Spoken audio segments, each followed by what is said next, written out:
I know. So, welcome back to Rock. We're doing another week of Say What, this series where we're looking at different cliches and common sayings in our society that we may not have any idea what it means. Shane, up here. Shut up. So I'm Jake Brend. Most of you guys know me. I'm an intern here for one more night. This is actually my last night interning. And then you'll never see me again. Just on stage. I'll still be leading the 8th graders. I'll see Tyler at the golf course too. But anyways, we're going to start out tonight by looking at our favorite movies. So with the people around you, discuss what is your favorite movie of all time.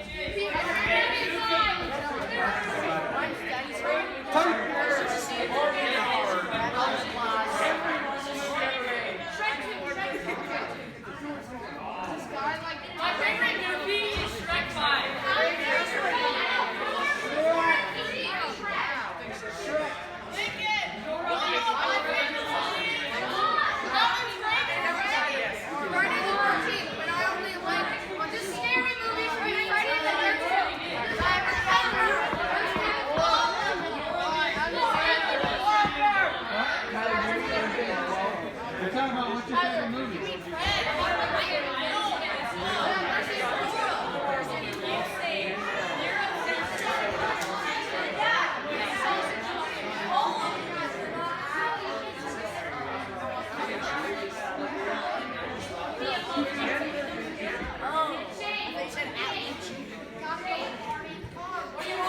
So, who wants to share what their favorite of all time is? Gavin? All of them? I said favorite movie, not 3 favorite mega franchises.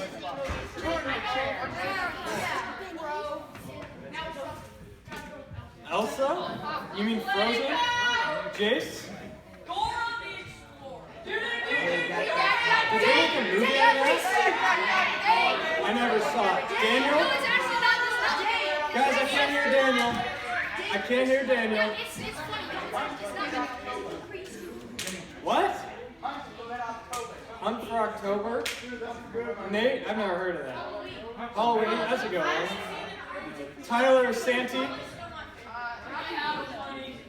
Sharon, I can't hear Tyler. Happy Gilmore? Okay, Adam Sandler. Tyler Reagan, last one. Friday the 13th. A lot of horror movies. Alright, one more. Avery. Space movie. Killer Clowns not a space to go. Alright, so is anyone's favorite movie of all time La La Land? Oh, yeah. No, but Ryan Gosling is my dad. Casey? It is? Oh. So, Shane. So, La La Land is my favorite movie of all time. And you guys probably won't agree with me because it's a musical, but it's just an amazing movie. But who would say, I know Gavin said this, who would say that your favorite movie of all time is a Marvel movie?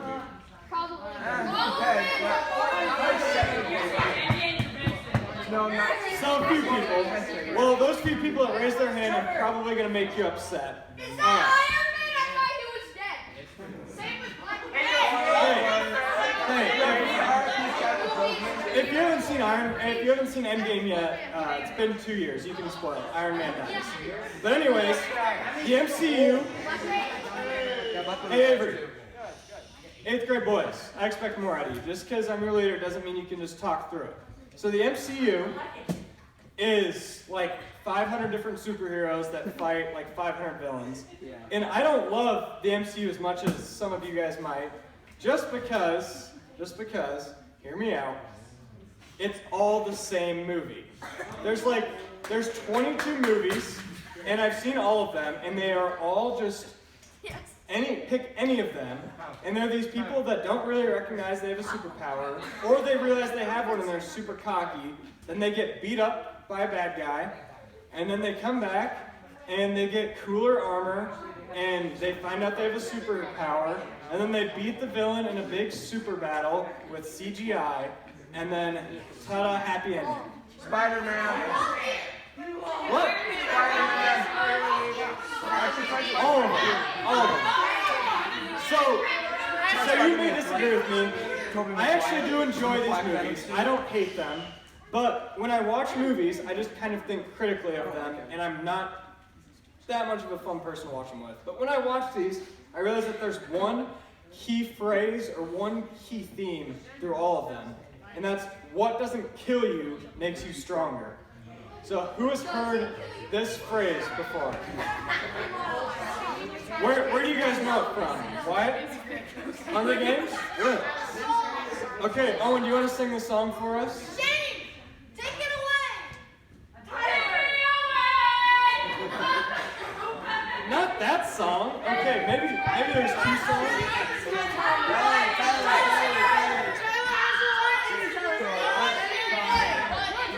Tyler, sing it for us. The song.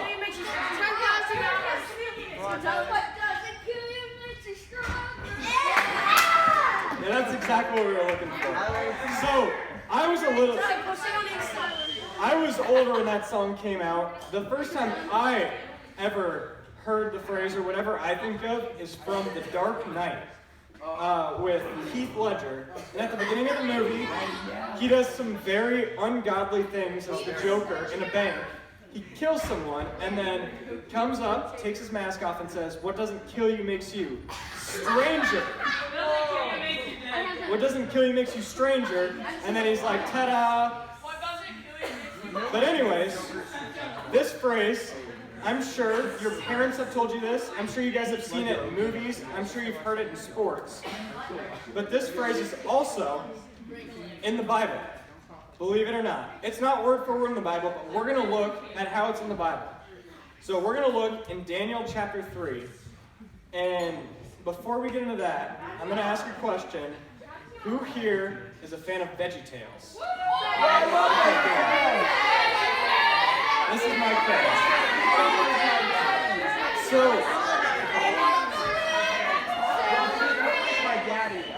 So yeah, this is VeggieTales. But before we talk about VeggieTales, I'm going to give a little background about the story that we're going to be looking at in the Bible. So we're going to be looking at a story about a king named Nebuchadnezzar, who was a very evil, greedy, selfish man. And Nebuchadnezzar built a statue of gold that was 90 feet tall in his city and in his country. And Shane, do you need to go to the back? Sure? Okay. So Nebuchadnezzar wanted people to worship his statue at the time of day when music played throughout the city. And when the music played, if the country didn't worship him and didn't bow to him, they would have been thrown in the fire. So there were these three men named Shadrach, Meshach, and Abednego, or Shack, Rack, and Benny from VeggieTales. And I'm going to refer to them as that because that's way easier than saying all three of the other names. But Shack, Rack, and Benny didn't want to worship Nebuchadnezzar. Instead, they wanted to worship the God that we worship today. So we're going to see how they do that and what happens when they do that, starting in verse 15. So, Daniel 3:15, it says, "Now if you're ready, when you hear the sound of the horn, flute, lyre, harp, drum, and every kind of music, fall down and worship the statue I made. But if you don't worship it, you will immediately be thrown into a furnace of blazing fire. And who is the God who can rescue you from my power?" So here Nebuchadnezzar is threatening these guys for not worshiping them. And he says, if you don't worship me again, I'm going to throw you into a fire. It's as simple as that. It's a threat. They're going to die if they don't worship him. So moving on into verse 16, it says, Shadrach, Meshach, and Benny replied to the king, "Nebuchadnezzar, we don't need to give you an answer to this question. If the God we serve exists, then he can rescue us from the furnace of blazing fire, and he can rescue us from the power of you, the king. But if he does not rescue us, we want you as king to know that we will not serve your gods or worship the gold statue that you set up." So, they were threatened with death, And they stood up to the king and said, you know what, we're still going to worship our God. And to put this like kind of in today's terms, imagine if the president or Governor Kim Reynolds or your principal said, if you don't worship me and you worship God instead, I'm going to kill you and throw you in a fire. Well, let me burn. If it would be an enemy of the First Amendment, thank you, Daniel, for the government lesson. But if, hypothetically, if they had the power to do that and they said that to you, much like me, you guys would probably more than likely not worship God. Because you would be afraid of being burned alive and killed. And to me, that's what I would do. I would be terrified. But these three men, they weren't. They said, okay, if you want to do that, go ahead, throw me in the fire. I'm still going to worship God. And that's awesome, courageous faith, isn't it? That's way above what I could do. And they stood up to a king, and you would think that God would reward them for that. That would just make sense. They were faithful, and they risked death just for their faith. That's way more than I would do. And just like I think God would reward them, apparently he thought differently in verse 19, where it says, then Nebuchadnezzar was filled with rage, and the expression on his face changed towards Shadrach, Meshach, and Benny. He gave orders to heat the furnace 7 times more than was customary, and he commanded some of the best soldiers in his army to tie up Shadrach, and Benny and throw them into the furnace of blazing fire. So, God obviously didn't throw these 3 guys into the fire. He didn't directly kill them, but he still let Nebuchadnezzar put them in the fire, put them through this trial. So, with the people around you, I want you to discuss what would be your honest thoughts towards God if you were obedient and he still put you through the fire. Let me burn.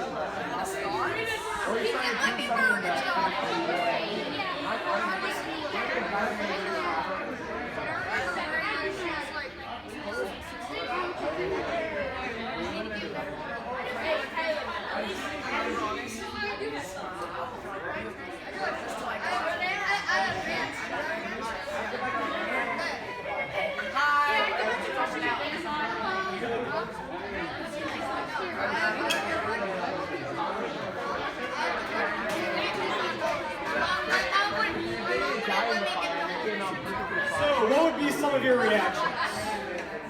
Anyone? No one would react, you guys would all just sit silent. And Avery?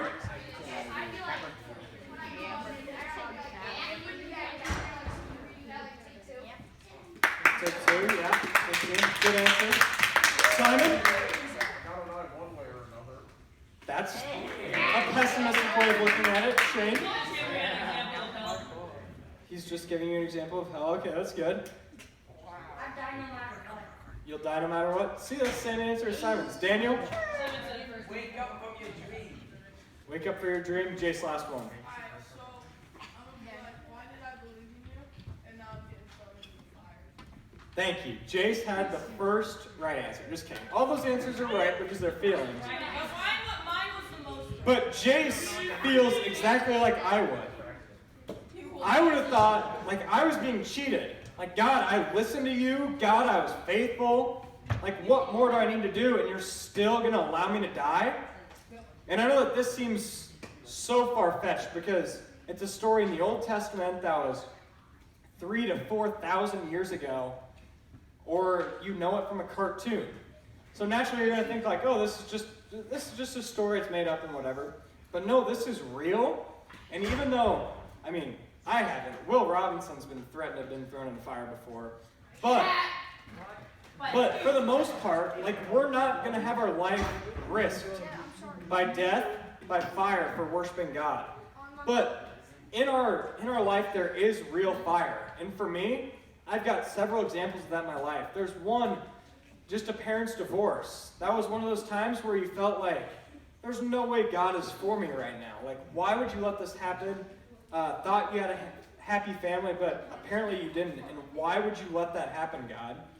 Another, when I was standing at the funeral of one of my best friends, and you cry out to God while you're listening to worship music about how awesome God is and how great he is. And you think, like, there's no way.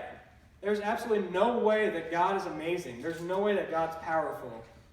Or when someone I love can't leave the house because of panic and anxiety and depression, I just cry out to God, like, why? Why do you do this? I've been a good Christian. I've been a good person. I've been obedient.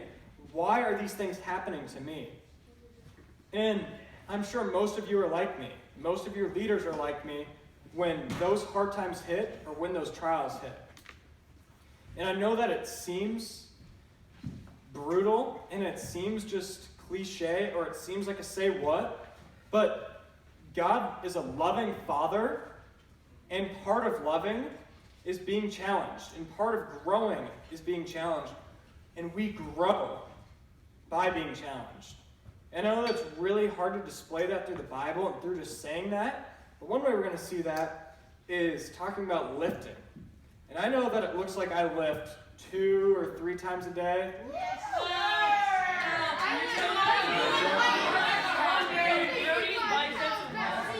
Yeah, I wake up every morning at 6 in the morning to go lift. And if you actually listened to my sermon like a month ago, you'd have realized that I said I woke up at 10. I don't actually lift. I haven't lifted since like my sophomore year of high school because I'm lazy. But no matter what, even though I don't lift consistently, I still know how lifting works. And I know that lifting is painful, lifting is challenging, and lifting sucks. I hate lifting. But when you lift, that pain and that challenge, it breaks your muscles down, and it actually tears your muscles very slightly.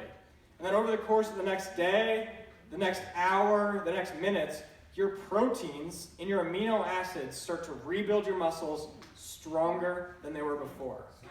And I don't know anything about biology. That's about the extent of it. But the same way that our body makes us stronger from lifting and makes us stronger from pain, God makes us stronger through our challenges and our trials on earth. Through the trials, we're beaten up, whether it's physically sometimes, but most of the time it's emotionally. We're hurt and we need help. And the good news is that there is that help. God is that help. And we're going to see how the story ends in verse 24, where it says, "Then King Nebuchadnezzar jumped up in alarm. He said to his advisors, 'Didn't we throw 3 men bound into the fire?' 'Yes, of course, your majesty,' they replied to the king. He exclaimed, 'Look, I see 4 men not tied, walking around in the fire unharmed, and the 4th looks like a son of the gods.' Nebuchadnezzar then approached the door of the furnace of the blazing fire and called, 'Shadrach, Meshach, and Abednego, you servants of the Most High God, come out.' So they came out of the fire. When the satraps, prefects, governors, and the king's advisors gathered around, they saw that the fire had no effect on the bodies of these men. Not a hair of their heads was singed. Their robes were unaffected, and there was no smell of fire on them." So these guys, Shadrach and Benny, were thrown into a blazing fire. And the Bible says this even before in the story, that the fire was 7 times hotter than it needed to be to kill them. In fact, the fire was so hot that the people that tied Shadrach and Benny up died when they brought them up to the fire. They weren't even thrown in the fire, and they died because it was so hot up there. Didn't the guards get burned? Yeah, the guard. The guards are the ones that tied them up. So they were the ones that died, and they weren't even in the fire. And anyways, they probably didn't have a fire hose. They probably didn't have fireproof suits. They probably weren't superheroes. But if you remember, it says that there was an angel that looked like the son of the gods. And my interpretation of this, and a lot of Christianity's interpretation of this, was that angel was God. That God was in the fire protecting them. And not only protecting them, but they weren't burnt at all. Their clothes didn't even smell like smoke. Like, have you guys ever been to a bonfire and after being there for 20 seconds, you smell like smoke for the next 4 days? Yeah. Right? These guys were thrown in a blazing fire and didn't even have a scent of smoke. By all accounts and by all science and by all physics, these men should have been dead immediately. But they weren't. God protected them. And through that, before they even went into the fire, they had to know, like, yep, I'm dead. This is the end of me. This is the untimely end of Millhouse, some of my Simpson friends might say. But Simon got it. That's my boy. But anyways, they had to have been hopeless, and they knew that pain and suffering and death was coming. But anyways, they were made stronger. It didn't matter. They had courage and faith in God. And by going through the fire, they knew that it might hurt. They knew that it might lead to death. But they knew that God was going to make them stronger through it. Which leads us to our big idea, which is, in life, our faith is going to be challenged a lot. That's a guarantee. But what we do with that challenge is up to us, and we have control over that. We have a choice. Those challenges that are coming in our life, those challenges that did come in our life, we have a choice over how we respond to them. They can either push us away, or they can strengthen our relationship with God. And when I was at that funeral of a close friend, crying out, "Why would you let this happen, God?" I was living in the short term. I didn't realize what God was going to do in my life. And after 2.5, 3 years, I realized that God is loving, that God is powerful, and that God is amazing. That's who He is, but it took so much pain and suffering to be able to realize that. As I've healed and gotten older, I've realized that suffering and challenges and pain are just a part of life, and they're going to be there all the time no matter what, because we live in a sinful world that has free will. So as long as you and me are sinful, there's going to be pain and there's going to be sin in this world. And I know that's very, very bleak, and that's very depressing and gloomy, but the reality is, it doesn't always have to be like that. Those things, those feelings of pain and challenges and sufferings don't have to last forever. They're not going to last forever if we go to God with them, because there is an eternal heaven waiting for us. And we're going to look at 2 questions on why should we go to God with them, which I kind of just answered, and how do we go to God with them. And we're going to look at one of the disciples' books in the New Testament, which is 1 Peter. And we're going to look in chapter 1, verses 6 and 7. It'll be up here on the screen. And it says, in verse 6, "You rejoice in this, even though now for a short time, if necessary, you suffer grief in various trials, so that the proven character of your faith, more valuable than gold, which though perishable, is refined by fire, may result in praise, glory, and honor at the revelation of Jesus Christ." And I know most of you probably know who Peter is and what Peter did when he was on earth. But if you don't, Peter was one of Jesus' disciples. Peter was one of Jesus' best friends from the time Jesus was a teenager. So he was able to see all these amazing miracles that Jesus pulled off in his time on earth. He was able to experience the awesome and amazing joy of Jesus Christ in human form. But with that, Peter also saw Jesus get hung on a cross right in front of him, and he just had to watch it happen. So Peter knows joy, but Peter especially knows pain.